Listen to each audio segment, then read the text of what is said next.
first of all, most people out there, especially in middle America, working class, and I think everybody will agree, do not have a true personal financial plan on building wealth or what they're doing with their money. They're just kind of hoping it all works out. I've got my 401k and this, that, and the other. And you hope it all works out, right? But here's the problem. You don't get a do-over. And most people are missing so much opportunity because they're just letting it happen, right? They don't know what to do with their money. And the reason they don't get a personalized financial plan, number one, is they don't think they have enough money. You know, you see a lot of ads out there on social media, things like that. If you have $1 million or if you have, $750,000, give us a call. For the rest of you, pound sand, right? And so, it's like, oh, wow, I guess I don't have enough. And number two, you've got a lot of people that, and it's funny because it's being marketed as the whole fiduciary thing. First of all, most financial, if you have a license, you're pretty much a fiduciary, right? Whether you charge by the hour, get a commission or whatever. But it's turned into this whole marketing thing that, well, I'm going to charge you by the hour. And so that way, you're getting good service. That is such a misnomer. I'll just say that, right? I'm just going to not even say what I'm actually thinking. Like you said, marketing. It's marketing, right? Yeah. Because, if the whole point is they want to charge you by the hour. And some of these people are outrageous. I've got a friend of mine, their company, they charge $5,000 to $10,000 for the plan. That's just for the plan, right? And then $250 an hour after that. So if you want to meet with them to talk about your stuff, okay, we'll do it. It's $250 an hour. I'm like, okay, well, no wonder middle class isn't getting the help they need. And they're the ones that need the help, right? They're the ones that, hey, I want to be able to afford that one day. But, I need somebody to help me. So they're left to just kind of figure it out.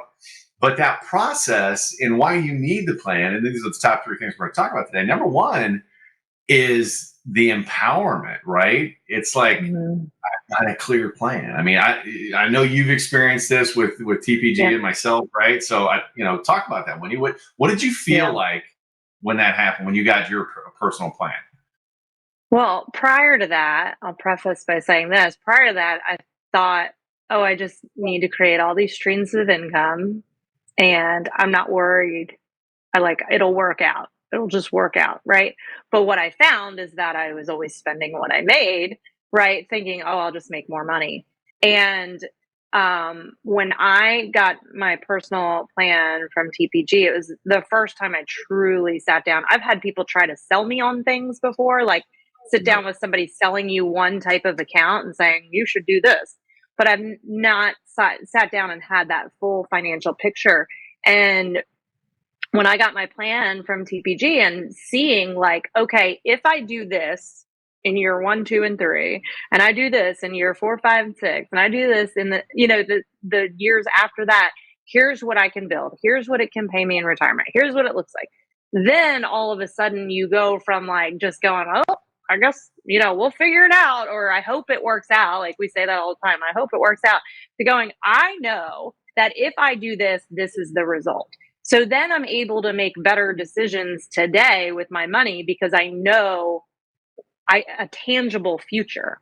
Whereas if we don't have that financial plan in place, it's not tangible and it's harder to make those solid decisions because you don't know really what you're fighting for. It's like an elusive goal instead of a set, a set for sure thing. Yeah, and to simplify it, it's kind of like, you're going to go on a road trip or take the family on vacation somewhere, right?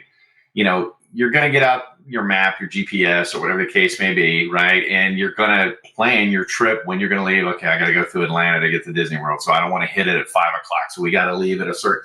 So it's a clear written plan, right? And yet, so many people they don't do that with their finances, and so it's like this like fingers crossed, right? I hope it all works out.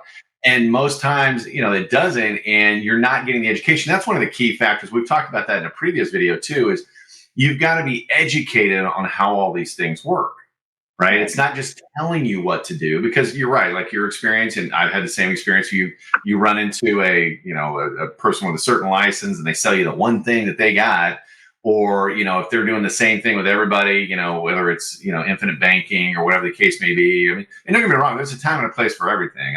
All products are good. There's levels of good, and some of them aren't so great, right? There's better things for you, but that's why it's so critical That Mm-hmm. personalized plan, not something that you fill out online and it spits out this auto report, right? And then all of a sudden you start getting a call from a bunch of people trying to, hey, da, da, da, da, da. Or it's the one that, I don't know where that came from, but it's one of those things that personalized plan with the education backing it is really going to help you feel empowered. The light bulbs are going to start going off in your head, and you're all of a sudden you're thinking, I can do this. Right. And it should be based on your budget, right? So I can do this on my budget. Now, granted, if you're, 25, 35, starting out in life, you got young kids, lots of bills and stuff like that. Well, when you hit 45, 55, you're going to be making more money typically, right? And your bills should be paid down. That should be part of your plan, not just growing money. Again, you want a holistic plan on building wealth. And your plan should cover all those different factors, but you're going to start putting more money away. And it should stair step. I mean, 10% of your income, right? That rule applies when you're like 25 to 30, not 45 to 50, just getting started. Okay. You got to step up your game. But that's where the planning piece comes in. So, specifically what does your retirement look like? What do you want to accomplish? What is retirement for you? How much do you want to have coming in? Do you want to live on the beach? Do you want to live here in the mountains or wherever? Right. Mm-hmm. But that's why it's so critical